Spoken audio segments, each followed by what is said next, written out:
नमस्कार दोस्तों, स्वागत है आज की नई कहानी में। हमारे दैनिक जीवन में बहुधा सुनने में आता है कि हल फला व्यक्ति बुरा है या फला व्यक्ति अच्छा है। बुरे की बात तो समझ में आती है, पर अच्छा कौन होता है? अच्छाई क्या और कैसी होती है?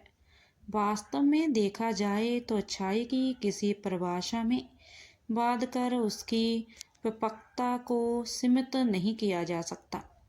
अभी हाल ही की बात है, मेरे दामाद की ड्यूटी मेरे क्षेत्र में परीक्षक के रूप में लगी। 10वीं के बोर्ड एग्ज़ाम में बेटी ने फ़ोन कर खबर की और दामाद एवं उनके मित्र के लिए भोजन आदि की व्यवस्था हेतु कहा। भोजन के समय हमारे दामाद एवं उनके मित्र त्रिपाठी जी साथ में आए।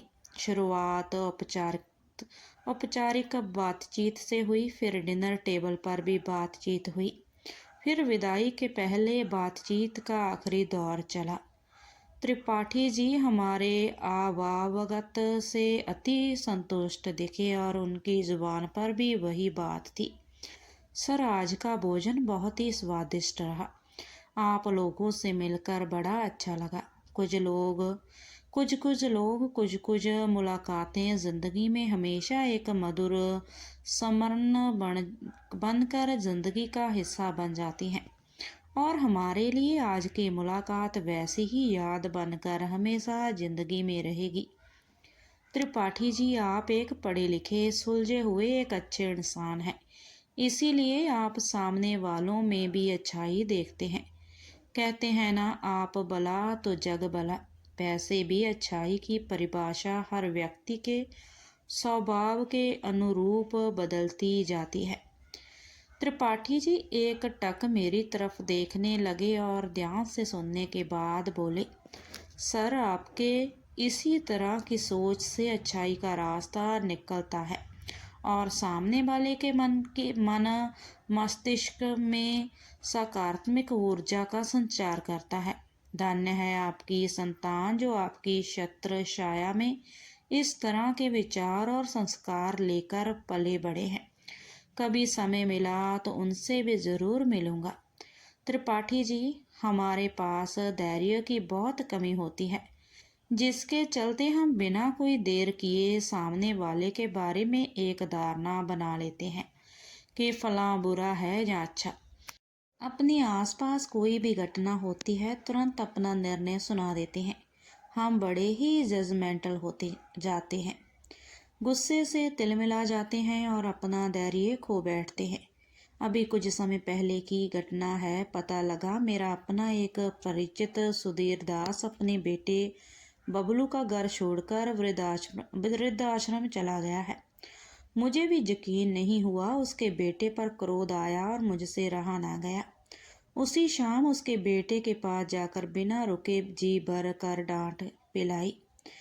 उतने में बहू आकर मुझे घर के अंदर बिठाई। बबलू एक शब्द नहीं कहा। फिर मेरा डांट सुनता रहा। उतने में सुधीर की बेटी रानी सामने आई और मेरे चरण स्पर्श कर आशीर्वाद ली और मेरे बगल में बैठ गई। मैंने पूछा, तू बता रानी, इस उम्र में यह सब ज़रूरी था? उसने तुम दोनों को तुम्हारी माँ के गुजरने के बाद माँ बाप दोनों बनकर देखभाल की और तुम दोनों में ही अपनी दुनिया देखी। क्या उन सबका तुम दोनों इस तरह हिसाब चुका रहे हो? रानी बोली, अंकल, आप पापा के अच्छे दोस्त हैं और हम दोनों परिवारों का सालों पुराना रिश्ता है। अगर मैं या बबलू कुछ कहते हैं तो छोटी मुंह बड़ी बात होगी। आप ही कभी पापा से मिलकर पूछ लीजिएगा कि वो क्या चाहते हैं। मुझसे और रहा ना गया और मैं गाड़ी उठाया और सीधे उस वृद्ध आश्रम की तरफ बढ़ गया जिसमें मेरा दोस्त सुधीर रहा था। जैसे ही वृद्ध आश्रम के द्वार पर पहुंचा तो अंदर से जोर जोर के ठहाके सुनाई पड़े। मैं सीधे अंदर चला गया। वहां पर सुधीर अपनी हम उम्र कुछ 4-5 बुजुर्गों के साथ बातचीत में तल्लीन था और बीच बीच में किसी बात पर सब ठहाके लगा रहे थे।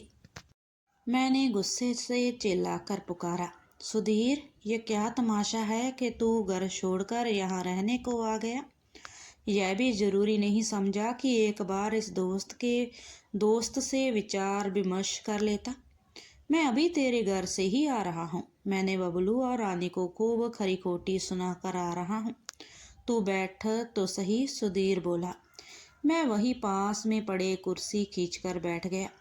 तब सुधीर बोलने लगा, तू तो जानता है कि मैं कभी भी किसी के परेशानी का कारण बनना नहीं चाहता।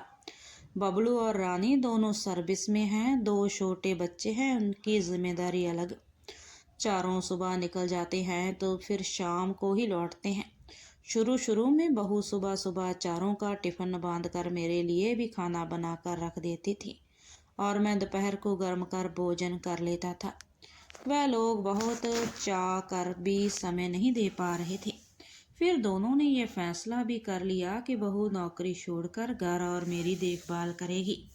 जब मुझे ये बात पता लगी तो मुझे गालीन महसूस होने लगी कि मेरी खातिर ये लोग इतना बड़ा त्याग करने जा रहे हैं। एक रविवार भोजन के वक्त मैंने इसी मुद्दे पर चर्चा की और अपना निर्णय बताया। बस बहू बेटा दोनों रोने लगे। तुरंत रानी को फ़ोन कर दिया। वो अलग डांटने लगी। यह सब देख मुझे बहुत खुशी हुई और मेरे अंदर दिल के कोने से आवाज़ आई, बेवकूफ़, इतना चाहने वाली संतान होने के बावजूद वृद्धाश्रम की बात तेरे मन में कैसे आई? फिर क्या दिल और दिमाग में संघर्ष चालू। दिल कहे रुक जा, दिमाग कहे नहीं, इतना स्वार्थी मत बन। उन बच्चों का सोच। निजी नौकरी दोनों बहू बेटे के नौकरी करने के बावजूद मुश्किल से घर चलता है और अगर वह बहू नौकरी छोड़ दे तो फिर घर कैसे चलेगा? दूसरी बात, बहू बेटा चाहकर भी समय नहीं निकाल पा रहे थे। अगर समय देते तो बहू को ट्यूशन छोड़ना पड़ता। मैं भी दिन भर अकेले रह नहीं पा रहा था और बहुत सोच समझकर बबलू एवं रानी को बड़ी मुश्किल से मनाकर यहाँ आया हूँ।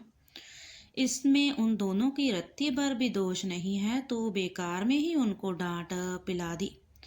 तब मुझे अपने व्यवहार पर पश्चाताप हुआ और मेरे इस तरह के रूखे व्यवहार पर उन दोनों के सकारात्मक प्रतिक्रिया को बिना सहे नहीं रह सका। तब मुझे यह एहसास हुआ कि हमें कभी भी बिना पूरी परिस्थितियों को जाने सीधे अपने निर्णय दूसरों पर थोपकर जजमेंटल नहीं होना चाहिए। फिर बोला, देखिए त्रिपाठी जी, फिर यहाँ आकर हम उसी मोड़ पर पहुँच गए हैं। यहाँ हमें अच्छाई की परिभाषा खोजने की ज़रूरत है कि यहाँ कौन अच्छा है, सुधीर, एक पिता या बेटा बहू। सभी तो अच्छे हैं, बस अपने अपने अच्छाई की अपनी अपनी परिभाषा है। अगर यह कहानी अच्छी लगे तो लाइक, शेयर, कमेंट और सब्सक्राइब जरूर करें। धन्यवाद।